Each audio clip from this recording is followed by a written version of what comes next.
오늘 우리에게 주신 하나님의 말씀은 에스겔 26장 1절에서 6절입니다. 구약성경 1190페이지 에스겔 26장 1절에서 6절 우리 같이 읽겠습니다. 시작. 11째 해 어느 달 초하루에 여호와의 말씀이 내게 임하여 이르시되 인자야 두로가 예루살렘에 관하여 이르기를 아하 만민의 문이 깨져서 내게로 돌아왔도다. 그가 황폐하였으니 내가 충만함을 얻으리라 하였도다. 그러므로 주 여호와께서 이같이 말씀하셨느니라. 두로야 내가 너를 대적하여 바다가 그 파도를 굽이치게 함 같이 여러 민족들이 와서 너를 치게 하리니 그들이 두로의 성벽을 무너뜨리며 그 망대를 할 것이요 나도 티끌을 그 위에서 쓸어버려 맨바위가 되게 하며 바다 가운데 그물을 치는 곳이 되게 하리니 내가 말하였음이라. 주 여호와의 말씀이니라. 그가 이방의 노략거리가 될 것이요 들에 있는 그의 딸들은 칼에 죽으리니 그들이 나를 여호와인 줄을 알리라. 아멘. 오늘 교회를 위한 여호와의 40일 금식기도 40일차입니다. 그동안 여러분 애쓰셨습니다. 40일 여러분이 쌓인 기도가 반드시 응답되시기를 축복합니다. 아멘. 오늘 말씀은 도시국가 두로에 대한 메시지입니다. 두로는 고대 페니키아의 여러 도시국가들 중에 하나입니다. 다른 유명한 도시국가로는 시돈이 있었고 카르타고가 있었습니다. 그 도시국가들의 연합체입니다. 마치 블레셋이 여러 도시국가들의 연합체인 것과 같은 것이죠. 두로는 모압이나 암몬처럼 이스라엘 백성들을 직접 공격하거나 회방한 것 같지는 않습니다. 심지어 솔로몬 왕이 있을 때는 그 관계가 이스라엘과 참 좋았습니다. 솔로몬 왕이 성전을 지을 때 두로 왕이 온갖 재료들을 다 공급하기도 했었습니다. 그럼에도 오늘 심판의 대상이 된 이유는 두로 역시 이스라엘의 멸망을 기뻐했기 때문입니다. 1절을 다시 보시죠. 제가 읽습니다. 11째 해 어느 달 초하루 여호와의 말씀이 내게 임하여 이르시되 라고 되어 있습니다. 11째 해는 어떤 해인가 하면 유다 왕 여호야긴 왕이 바벨론의 포로로 끌려간 지 11년째 되는 해입니다. BC로는 586년입니다. BC 586년. 이때가 남유다가 완전히 멸망한 해입니다. 그럼 남유다가 완전히 멸망한 그 해에 하나님 특별하게 두로의 멸망에 대해서 심판하시는 이유가 뭘까? 그것은 이스라엘 멸망에 대한 두로 사람들의 태도 때문입니다. 그것이 2절에 나오는 겁니다. 2절을 다시 보시죠. 제가 읽습니다. 2절. 인자야 두로가 예루살렘에 관하여 이르기를 아하 만민의 문이 깨져서 내게로 돌아왔도다. 그가 황폐했으니 내가 충만함을 얻으리라 하였도다. 이런 겁니다. 이스라엘이 무너지니까 무언가 이제 두로 사람들이 자기들한테 좋은 일이 있겠거니 라고 여겼다는 거 아닙니까? 자, 여기서 그 배경이 이렇습니다. 만민의 문이라는 말은 많은 사람들이 드나드는 문이죠. 직역하면 그만큼 이스라엘이 여러 나라와의 무역으로 성장했었던 겁니다. 사실 두로와 이스라엘은 경제적인 라이벌 관계였습니다. 둘 다 무역이 중심이었죠. 이스라엘의 무역이 점점 성장하면 상대적으로 두로는 약해졌던 겁니다. 그것을 시기하고 있었던 거죠. 그런데 이제 이스라엘이 망함으로써 그 풍요로움이 이제 우리 것이 되겠구나 기대했던 겁니다. 내심 이스라엘이 망하기를 바랬던 겁니다. 자, 그 중심을 아셨기에 남유다가 바벨론에 망하는 그 해에 두로도 망할 것을 하나님이 선포하고 계신 겁니다.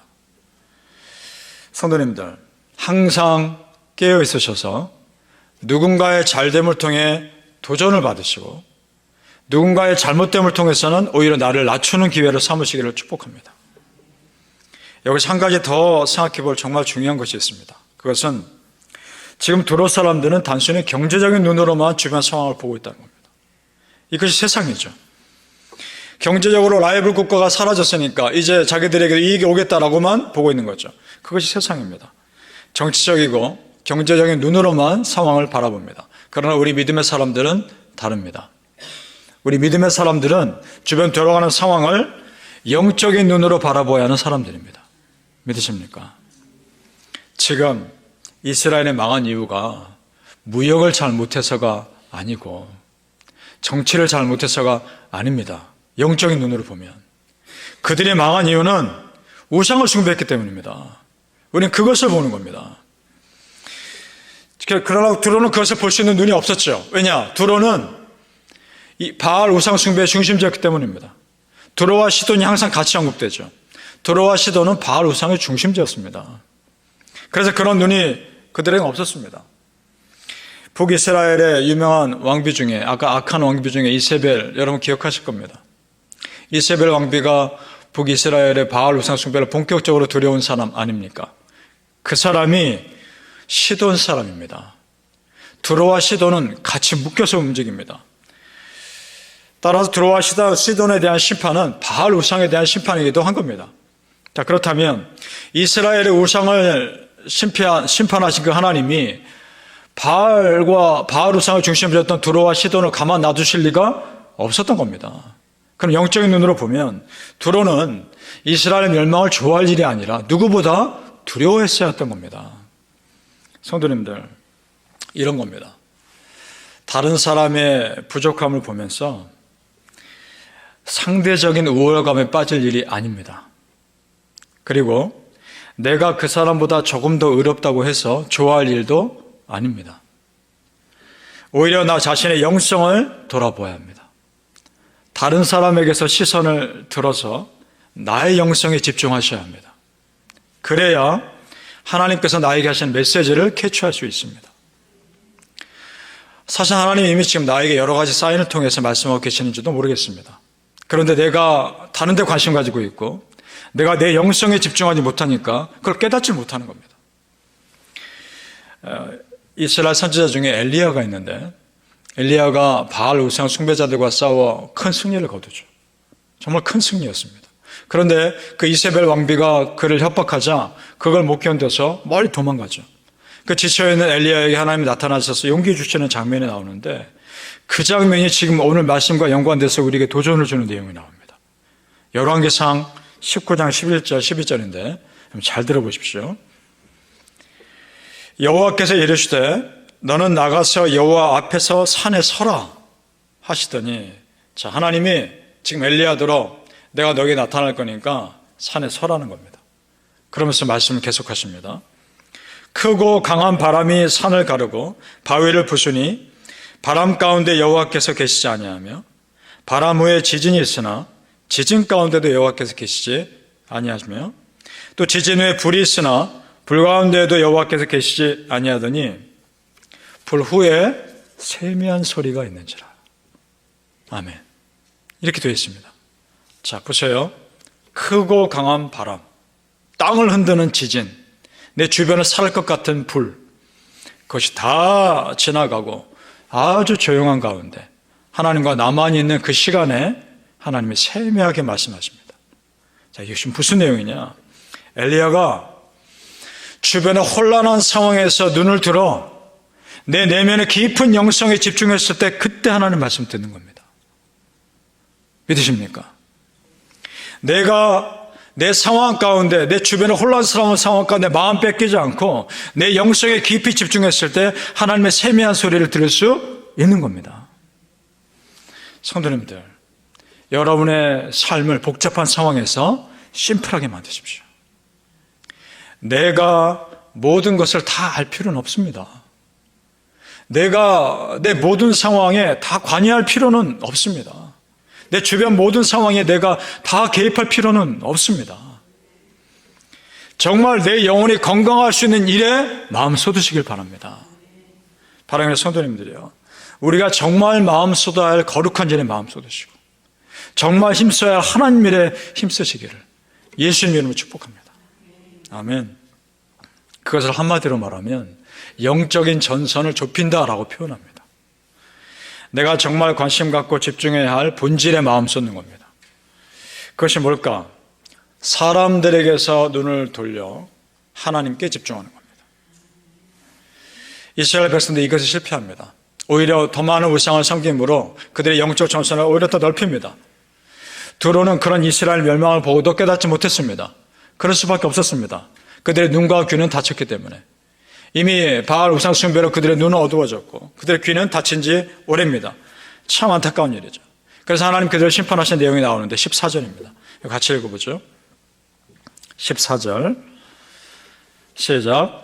너를 맨 바위가 되게 한즉 네가 그물 말리는 곳이 되고 다시는 건축되지 못하리니 나 여호와가 말하였음이니라. 주 여호와의 말씀이니라. 아멘. 뒷부분에 나 여호와가 말하였음이니라. 주 여호와의 말씀이니라. 같은 말씀 두 번이나 반복되죠. 반드시 그렇게 하시겠다는 겁니다. 실제로 그렇게 됩니다. 1차적으로 바벨론이 침략했을 때 무너집니다. 그래서 이 두로라는 도시국가가 섬으로 도망가요. 섬으로 도망가서 요새화합니다. 그래서 명맥을 거의 유지합니다. 그런데 알렉산더 대왕이 침략 때 완전히 무너집니다. 그 섬을 공략할 때 어떻게 했느냐? 섬과 육지 사이에 거리가 있음에도 거기에 돌을 쏟아부어서 방파제로 만듭니다. 그래서 알렉산더 군대가 그 위로 올라가서 그 두로 섬 요새화되어 있는 섬을 무너뜨리죠. 그리고 그 섬에 있는 모든 것들을 다 바닷물에 던져버립니다. 흔적도 없이 사라지죠. 그것이 12절입니다. 12절 같이 보시죠. 같이 했습니다. 시작.